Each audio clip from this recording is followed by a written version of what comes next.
دوه ډیر زیات مهم او خطرناک خبرونه.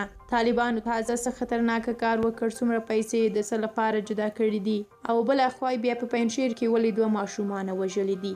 حقیقت په دې اړه ټول په همدې ویډیو کې کتلی شئ او چینل در سره سبسکرایب کړئ.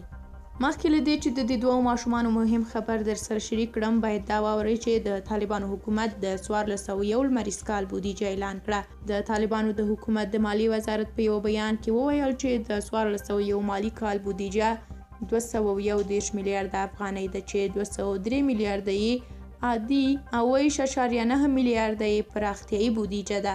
په بیان کې راغلی دی چې دا بودیجه له کورنیو عوایدو ترتیب شوې او له بهره هیڅ ملاتړ نه دی ورسره شوی. په بیان کې په سږني بودیجه کې د 44 میلیارده افغانۍ کسر یادونه هم شوې ده.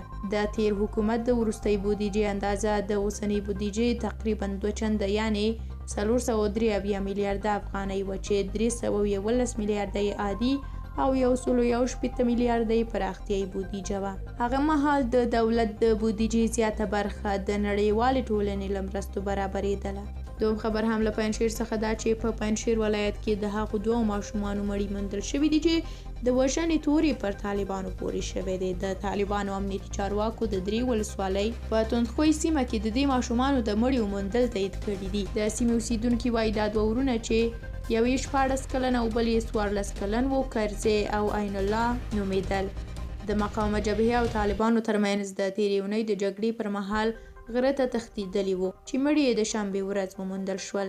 په پنجشیر کې د طالبانو امنیه قومندان مولوي دات محمد بطار له ازادۍ راډیو سره په خبرو کې دا خبر تایید کړ او ویل چې دوی له مولوي ورا سره غره ته تښتېدلي وو چې د جګړې پر مهال ووژل شول. دا هلکان چا په لوی لاس نه دي وژلي او هدف دوی نه وو، خو د جګړې په وخت کې وژل شوي دي.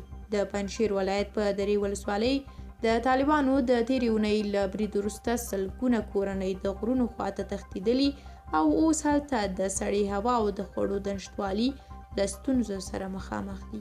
تاسو هم کولی شئ د دغه حالت په اړه خپل نظریات، غبرګونونه او ویناوې په کومنټ کې ولیکئ. موږ هم کوشش کوو ستاسو مثبت نظرونه ولولو. تر بیا او بلې ویډیو چې زه راګرځم تاسو ته نوی خبر راوړم. ښه وخت ولرئ. الله